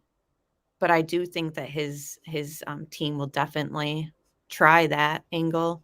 And all these time gaps will be filled in, hopefully.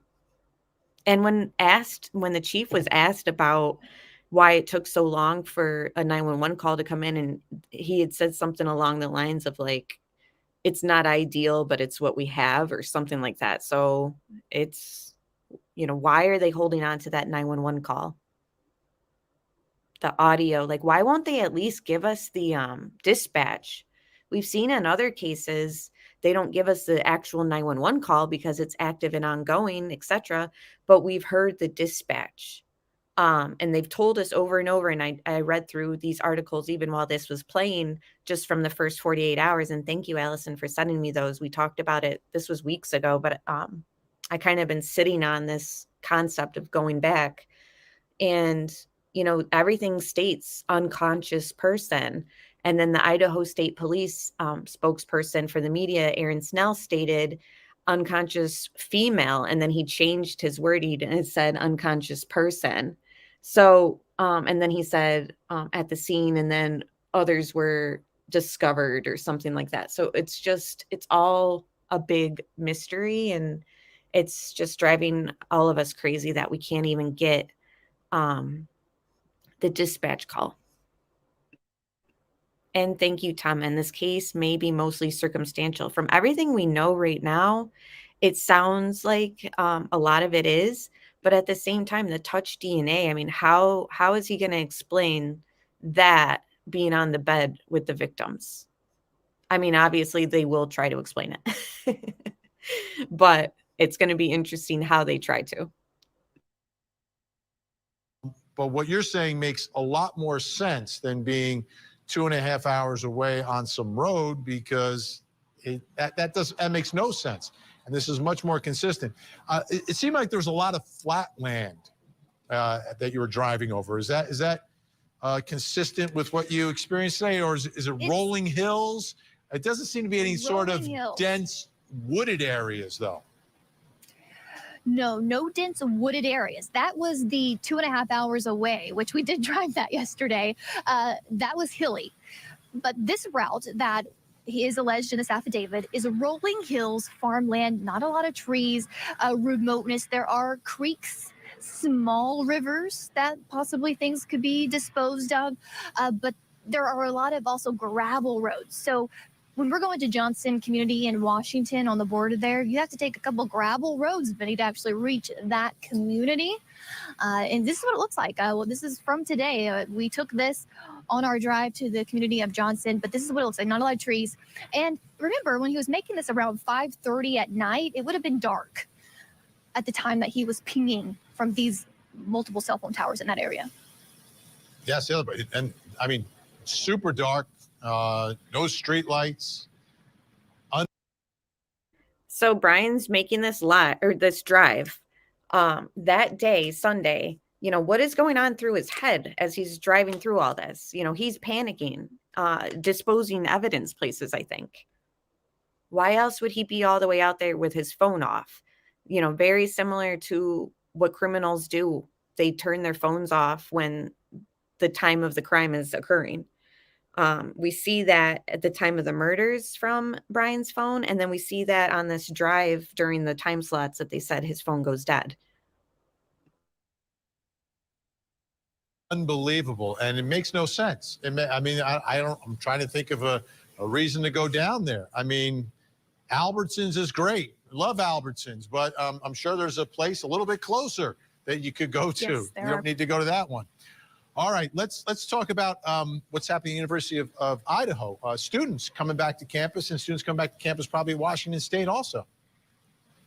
Absolutely. Today was the first day back for Washington State University, where I'm standing, but the University of Idaho, about 20 minutes from here, across the border. Their first day is Wednesday, but Vinny, I can already tell, I was there earlier today, such a difference, a stark difference from the end of last semester when we were here reporting on this case to just this week and the days leading up to the semester beginning there at University of Idaho. A lot more students and presence of people and vehicles in the area, even near the crime scene.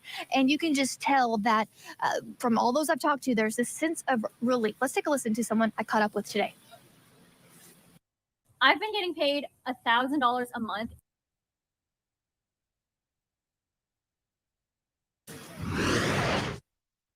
I think with the arrest, a lot more people feel a bit safer to come back.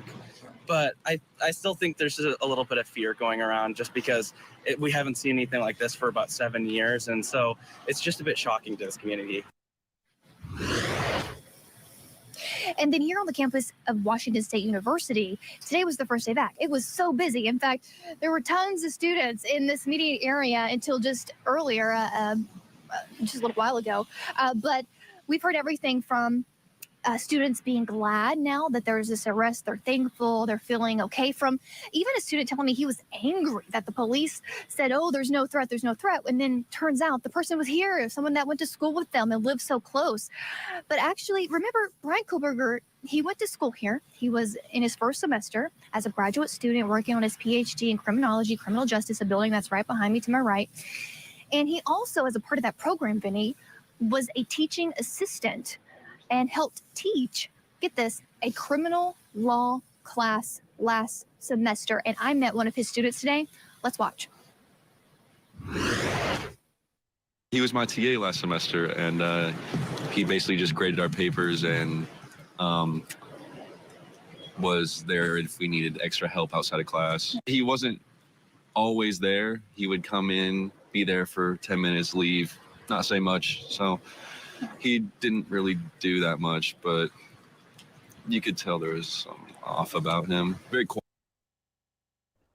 Interesting how he doesn't even leave an impression on the students. And I only say that because when my fiance TA'd, he was always had people lined up out his office and they want to ask him questions and asked him to tutor and etc. But here we see Brian just having no really real impression on these students or inspire them at all. And actually, last live we talked about how one of the his students came forward saying that he had wrote him. Was it on the 2020 episode, guys? Somewhere where they showed that Brian, after the murders, like gave him some like extra boost, like you're gonna make a great officer one day or something like that. It's like he thought that that extra message was out of character. And it kind of goes along with what the people at the doctor's office was saying about him too, where he was, you know, super cheery, and they noted that he was such a nice guy or whatever. And then that other student who is in that interview where he says he was much chattier and more animated after the murders, you know? So it's just, they all keep saying very similar things after the murders took place. And then that neighbor who he had to talk to and say, did you hear about these murders? You know, they're saying it's a crime of passion. You know, that was very early on. The neighbor couldn't like pinpoint the exact date, but he said it was very early on. There was very little articles going around about it. So, you know, that just kind of is more circumstantial evidence for kind of similar things that other killers have done. You know, they monitor the investigation super close. They kind of talk badly about law enforcement. You know, here it was the mayor who said that it was a crime of passion. But either way, the people who were coming out about the investigation, Brian's over there saying they're saying it's a crime of passion and they have no leads. You know, so it's just kind of goes along with the same things that we've seen in other cases, and it's just more circumstantial evidence and paints more of like a picture where you see that he does fall into the profile of ABC people who also did the similar things during the investigation and all that. I mean, that Son of Sam guy, he during the early days, and, you know, he worked at the post office. He walked his employees out to the car, the girls, you know, to kind of, here, I'll protect you. I'll walk you to your car. And had said something to one of them about like, oh, I hope they catch this guy, you know? So it's sort of very similar to hear the, him wanting to make small talk with that neighbor that day and like raise, you know, question to the rumors going around in it. It's just strange. But Shay Benet, thank you so much for the super sticker. I love your little cat picture. It's hilarious. Thank you so much. Quite calculated about what he says. And you can kind of see that in the videos of him. So that's Scott, his student, Vinny. This was a criminal law class. So here we have Bryan Kohberger teaching college students criminal law, procedure, process, unfolding, and guess who's living that out right now? Bryan Kohberger. The student goes on to tell me that not only was he very quiet, but that he was a tough grader in class, but he was just not that talkative. And he told me that the Kohberger that we're seeing in court, you know, walk in, that's kind of stoic, is the exact same demeanor that he exhibited in class, Benny. No. That's interesting. Now, I haven't watched the rest of this episode. I watched like the part where they go through like his phone pinging and the visuals there, but I never finished this. And that's very similar to, you know, his graduation picture. You know, we see everyone come up for their diploma and they have a smile on their face, and the guy giving the diploma out is smiling back at them. And it's just sort of like what you would see every picture that you guys have of your own kids or yourself at the graduation, and you're smiling, shaking hands. We didn't see that with Kohberger. He had that same look like he does in court, right? Where he's just stoic, quote unquote.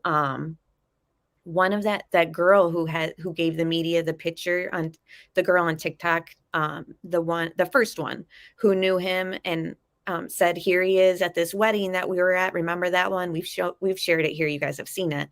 And she said, here he is, you know, with that dead in the eye stare.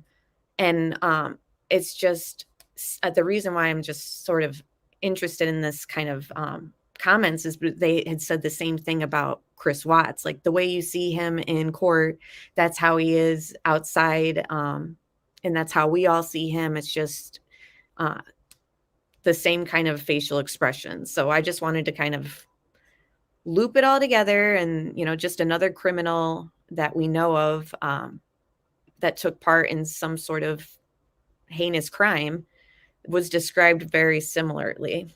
Just like all these other, it seems like he wanted to emulate a lot of these killers, but at the same time, I feel like there is some things that people who know him are just saying that it's just kind of adding up into other crimes and cases too, where it's like, oh, they said something similar about so-and-so too. It's just crazy. Something definitely going on. And what is this doctor's appointment about? Remember that took place after the murders, but it seemed like it was a scheduled prior, like before the murders took place. Is that going to be brought up in court as like, see, he was trying to seek help, or see, he was off his medications? Like, I don't know. I'm just speculating, but like, do you guys wonder what that doctor's appointment like was about? I'm just confused by that too. It was an annual physical exam, Shebane. Interesting. I wonder what took place during that exam. Like, as far as like, do they ask about mental health stuff? You know, like, do you have sleepless nights? Do you have thoughts of A, B, C, blah, blah, blah? You guys know. I'm just curious. I want to know more all about that, and if that will come into play at any point in any way. Change. And the students are correct. I mean, that's scary, right? This was his TA. This was a guy who was still out there and about, and you don't know if he's accused of committing 4 murders. What would stop him from 5, 6, 7, 8? He's in custody now, though. All right, Chandler. Yeah, that's a good point. I don't read crime of passion between 4 unrelated individuals coming from a criminologist like Kohberger. And that's true. Like, if he's so smart and he's so well versed, you know, he's getting his PhD on the subject, you know, why? It's just interesting, his comment to his neighbor about that, because like, you know, that he knows that they're off, and that's why he's bringing it up. Like, sort of like how when his father was giving misinformation during the traffic stop, like, even though like the subject didn't matter, like, really, he had to correct his father on it, you know? And it was just like, other people have said he had to let everyone know he was the smartest in the room. It's just interesting because if it comes out that neighbor spoke to law enforcement and stuff and gave that statement, like, yeah, he brought this up to me, that he was saying that you guys had no leads, etc. It's just more building a picture. Like I said, the circumstantial aspect, like, it's like he's like pointing out that the cops were wrong in that aspect, you know? I don't know. But after this court TV special, I'm going to just replay again some clips I had edited together, some highlights on the case, and then close out for the stream. Okay, so thank you all for being here. And that's true. 2 did. I mean, it's not like they were all unrelated, but it just seems like he was trying to point out that they were wrong, and he's like trying to hide something. I don't know. We'll see, guys. Yeah, I wonder if the doctor noticed any injuries or anything. Same.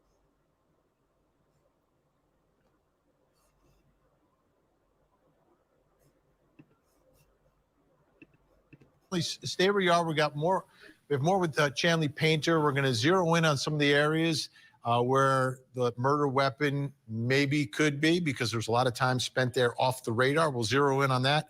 Plus, coming up next hour.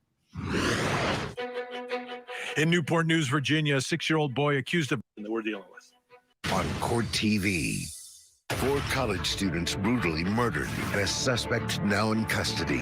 Court TV's Chanley Painter is on the ground with what we know about the alleged killer and what's next. We'll have the latest details on the investigation. Live updates all this week on The cell phone evidence in the Idaho case, to me, very, very revealing and telling and powerful for prosecutors to use in court during the trial. Take a look here. This is the cell phone movements before and after the murders. 2:42 a.m. The defendant's phone pings at 1630 Northeast Valley Road, apartment G201, Pullman, Washington. 2:47 for about 5 minutes. His phone data is consistent with him leaving his apartment, traveling through Pullman, Washington. 4:48 a.m. This is afterwards now. His phone does not report to the network again until approximately 4:48, locating the phone in Idaho State Highway 95 south of Moscow, near Blaine, Idaho. 5:30, the phone is consistent, traveling back to his apartment. So with this, you can take a look. If you connect the dots, right? And you've got this strange loop going south from Moscow down and then back up to Pullman. A drive, if you go straight, like 12 minutes. Let's bring back in Court TV legal correspondent Chanley Painter. Let's talk about later that morning now, Chanley. I started the whole segment tonight talking about a criminal returning to the crime, the scene of the crime, which is what they allege here. What did he do that morning and later that day? Interesting, the next morning, without turning his cell phone off, taking it with him in the white Hyundai Elantra, he makes the most direct path from his apartment here in Pullman to Moscow, where the crime scene is. According to this affidavit, at 9:12 a.m., he's in Moscow, Idaho, at the crime scene, stays about 10 minutes, and then returns back on that direct route to Pullman. He's home by 9:32, I believe is what the affidavit says. So then, later that afternoon, he makes his way south. 12:36. And remember, 911 call, dispatch, all that. First responders get there at noon. And so think about that taking place as Chanley talks us through his phone pings and everywhere he's going at this point. So she's about to say what happened to her or what happened here at 12:36 with Brian. But in our minds, we know at this point, they're walking through the crime scene, or, people are showing up and all that. And it's just crazy to think about. Thank you so much, Doug. I really appreciate you. No Thanks Investigates. Thank you. Keep up the great work and coverage. Happy Monday. Thank you so much. I really appreciate that and appreciate your work on your channel with Crime and Justice and everything you guys do. So thank you so much for the support. And happy Monday. I hope you have a great week. I hope you guys all have a good week. He is now south, about 50 minutes away in Clarkston, Washington, through Lewiston at Kate's Cup of Joe. He doesn't get a cup of coffee there. He doesn't stop in and get a cup of coffee. He's driving past this. His phone pings there, and the neighbor across the parking lot, that U.S. Chef store, catches his white Hyundai Elantra driving past on their surveillance. And I've done a live stream also just showing the places like the coffee shop, the store, everything that's listed in the affidavit. I've kind of showed visuals for. So if you haven't seen that live stream, I think it's titled like Timeline of Visuals through the affidavit, something like that. But in case you want to see what this coffee shop looks like and other ones that caught him on CCTV footage.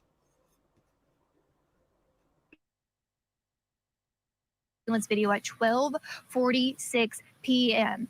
And then at 12:46 p.m., just down the road, a couple blocks away, he's at Albertson's grocery store. It's all right there together, Vinny.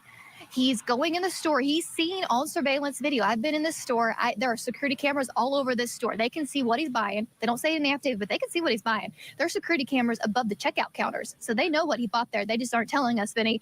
And his Hyundai Elantra is seen there as well. He leaves Albertsons about 1:04 p.m.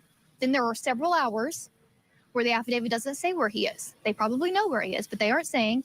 So at 5:32 and 5:36 for 3 minutes, he is in Johnson. Now, not Johnson, Idaho, like the affidavit says. My Court TV investigation shows that this is the likely area. Johnson, Washington, it's a community there.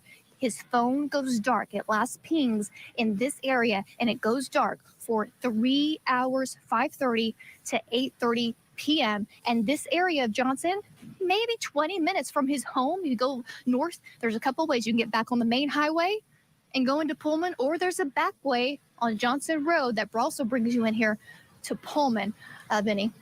So is there any overlap? Is it the same route that they allege right after the murders? Because I'm looking at it, and we had a loop, and I see kind of like half a loop there. What can you tell us? There is many, and the affidavit points this out, that where his phone is pinging there at Johnson is consistent with the same route he took hours before, allegedly immediately after the murders. Here's the maps put together, and you can see where they coincide with each other. So he's returning to a lot of the similar areas that his phone pinged in the immediate hours after the murder. I've spoken, again, with my investigation, to a lot of locals there, especially around the Johnson area. And there is a well-known back road that gets you from Moscow to Pullman. It is called Thorn Creek Road. It's the white line you see kind of cutting in between Highway 95 and 195, and one's Idaho, one's Washington. It crosses the state lines there. It is a back road. Less people, no cameras, but it's paved. It is well known here because used to, back in the day, Vinny, Moscow had a drinking age of 19, so people would come to Moscow over state lines, drink, and they didn't want to take that direct route back over the state lines, so they would go this kind of a horseshoe shape, the back roads, and then come up from Pullman from the back way to avoid onlookers. And so that is what it looks like here, and could be a likely spot. And he probably maybe knew this route. It's well known by locals here. Wow. And Chanley, again, you showed us the video from the area. There are a few bodies of water, some rivers, but a lot of flat farm. Now we know that Kohberger is not a local, but at the same time, if this is a common route, I mean, it would come up on Waze and other GPS apps, etc., where, you know, if he was looking for a route outside of the main roads with the CCTV footage. However, he is still caught on camera in these areas, and in between him turning on and off his cell phone, he's caught pinging in these areas. So it seems like they have all that working for them. And think about it, when his car is seen on CCTV footage driving around, you know, I'm talking about driving around the crime scene and driving around later in the day, but his phone is off. I mean, that's suspicious. You're seen on camera out and about, but your phone is off.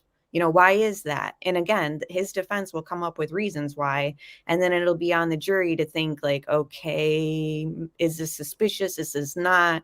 So, you know, how is he going to explain being seen on camera in the car that is described speeding away at the crime scene, while they also have the fact that, oh, but your phone was off? It's just all very interesting. Yes, of course I will cover the trial in this case when it happens. It's going to be a while, guys. Like, I wanted your guys' input, actually. So if you're watching on replay and now in chat, I mean, what do you guys want me to go towards right now? Because we're not going to have anything until June. So I know that Karen is very interested in the Alex Murdaugh case. I haven't really dug too much into that. I have been following, you know, the Lori Vallow case, but that's still kind of like in and out of new information too, as we wait for the trial. I'm just curious where you guys want me to go. So let me know in the comments. Farmland there as well, but as we know, driving in the dark. Chanley Pager, great work. I know we're going to speak next hour. Right now, let's bring in our investigators. Joining me in Chicago, Illinois, private investigator, publisher of Victims News Online, Erica Morse is with us. And in Los Angeles, California, retired FBI Special Agent Bobby Chacon. Great to see you both tonight. Erica, what are your thoughts about this crazy drive that's alleged after the murders, and then the following, it's sort of the following morning, right? He returns to the scene of the crime and then seems to go down south again to this area, stopping at Albertsons and driving past the coffee shop. Well, the whole thing's just crazy, and we're learning, you know, more and more every day. I kind of reference it to what you would call an old bootlegger's road. It's just the easy way back and forth, and it is the road less traveled. So of course, that's the way he's going to try to move. In terms of going back to the scene of the crime the next day, the one thing that I get stuck on, this was a massive situation. And at one point, he was going to check the news. No coverage, no anything, no mention of this. If he had a conscience at all, I would expect he was starting to get nervous. Then he goes back and checks, no activity. By then, I might make a couple stops and consider heading out of town. Bobby Chacon, one of my thoughts here is that we don't have a murder weapon, and You know, there's opportunity, it seems, in this route, lots of places. Do you think there's any chance, if the killer ditched the knife somewhere along this horseshoe-shaped route between Moscow and Pullman, is there any chance of finding it? Well, sure, there's a chance. I mean, it's a large area and it's a difficult way to search. You know, for 19 years, I ran the FBI's underwater search and recovery team. So if, you know, when I peeked up when Chanley was talking about those rivers, because my team would be in the water searching, you know, those bodies of water. That's typically what we did. You know, it's also possible if he didn't bury it that a hunter comes across it or somebody walking their dog comes across it. So I think people along these routes should be, you know, on the lookout, because we can enlist the community's help in this kind of thing. So, you know, it's a long area. It would be tough to even know where to start to search if you were actually going to do a search without anything to go on. But it's possible if somebody else finds it, somebody out in the community, if their heads up finds it, or if they have, you know, we used to do hunch searches, what we called hunch searches, where I dropped my team under a bridge, you know, just as a hunch that it might be there without any other information indicating it was there. So yeah, it's possible if he didn't do a good job, or even if he, you know, a lot of criminals think that just because they throw something in the water, it's gone forever. And that's, my team proved that wrong over and over again. Yeah, it is possible. So, Bob, we just have a couple seconds here, though. I'm just trying to picture this. So you said you dropped your team under a bridge. So how many people would go in there, and how visible are there machines to try to figure out, or is it just what you're looking at? No, it's zero visibility. We use metal detectors, handheld metal detectors. We put a grid under the bridge. We know how far approximately out a person could possibly throw it. We'd set up a grid and we'd systematically cover the grid, and then we would expand the grid if we don't find it. We use metal detectors because it'd be pitch black, but we would always find what we're looking for using that method, and we would search, you know, large areas and just keep expanding the search area until we, you know, found it or ruled it out too far to throw off the bridge. And they have like sonar and stuff too that we know that they've used in other cases when they were looking for stuff. So, you know, they have capabilities. So it'll be curious, or I'll be interested to see if they find the murder weapon. Some people think that they've already found it. So what do you guys think? Do you think they have it? Do you think it was found in Pennsylvania? So I just want to, I realized, sorry, Tom, I missed this. There's a lot of avenues on this case, and Lori Vallow agree. Sadly, that's a terrible case too. Right now, that river is probably frozen. True. Okay, now I just want to play through some clips, guys. Thank you all for being here. I really appreciate you guys going through this with me the first 48 hours. I'll link the articles we went through in case you guys want to revisit them. So they were both from the 14th, from 2 different sources. And if there's anything interesting in there, you guys find, let me know. So thank you again, guys. I appreciate your guys' support. Please hit like if you haven't done so. So I'll play these clips and then I'll just do the outro, and I'll talk to you guys very soon. Bye, guys. 2 weeks before the slayings of 4 University of Idaho students last November, the man now accused of killing them sent a series of messages to one of the victims on Instagram. An investigator familiar with the case tells People in late October, an account that authorities believe belonged to the killer, accused killer, sent a greeting to one of the female victims, the source says. When he didn't get a reply, he sent several more messages to her. He slid into one of the girls' DMs several times, but she didn't respond, the source tells People. Basically, it was just him saying, hey, how are you? But he did it again and again. It was a pretty large knife, so it's really hard to call them puncture wounds. And they were definitely stabbings. And I mean, it has to be somebody that's pretty angry. And you can see straight into the girl's place. This is the parking lot we've been hearing about, right behind their home. I mean, it's right here. You can see straight into their home. These girls never had a chance against a predator. I would look up and I would see people in the windows almost every night. And close enough that his phone was touching their Wi-Fi.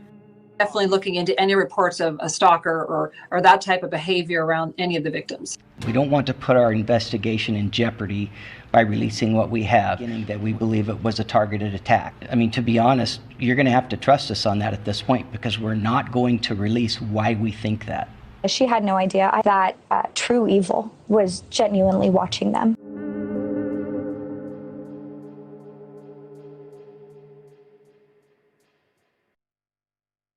You know, it was early in the morning. Seems likely that maybe they were sleeping.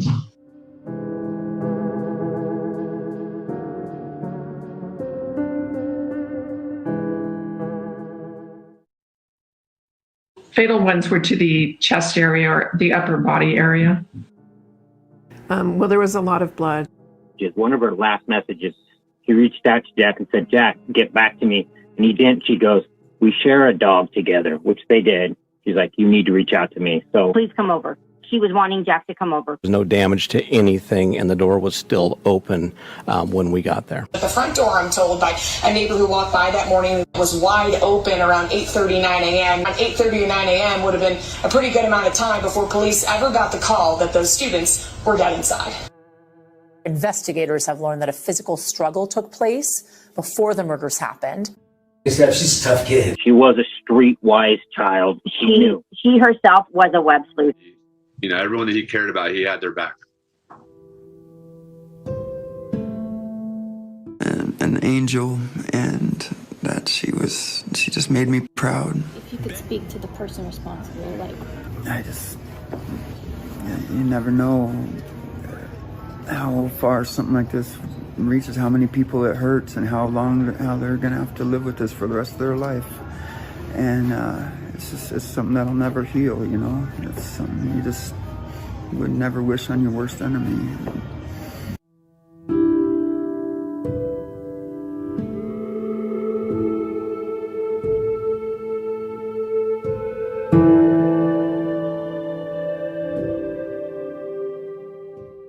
We're trying to determine if it's just a singular incident or if there was a broader based stalking incident.